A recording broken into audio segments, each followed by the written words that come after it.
तो देख लो, कच्ची मिट्टी की रसोईया फिर भी इतना जायकेदार स्वादिष्ट खाना बनाती है कि महक सीधे नाक में आती है। गायत्री के खाने की तरफदारी और अपने खाने की निंदा सुनकर राजरानी तिलमिला सी जाती है। देखो जी, उस गंवार पड़ोसन से तो मेरी तुलना मत ही करो। आए दिन गोबर से आंगन लीपती है और उसी कच्चे आंगन में पकाना परोसना खाना करती है। उनको तो देख कर ही घिन चढ़ जाती है।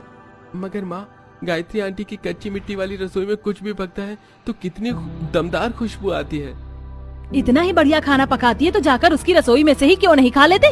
मुझे भी खाना पकाने से छुटकारा मिलेगा और तुम दोनों बाप बेटे की मनसा भी पूरी हो जाएगी। दोनों के दोनों बाप बेटे एक ही थाली के चट्टे बट्टे हो।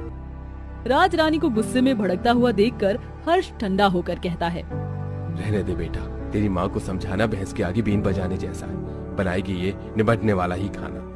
दोनों बेमन से ब्रेड बटर हाथ में लेकर खाते हुए ऑफिस निकल जाते हैं। तभी पड़ोसन शारदा थाली में तरह तरह के व्यंजन भर कर देने आती है।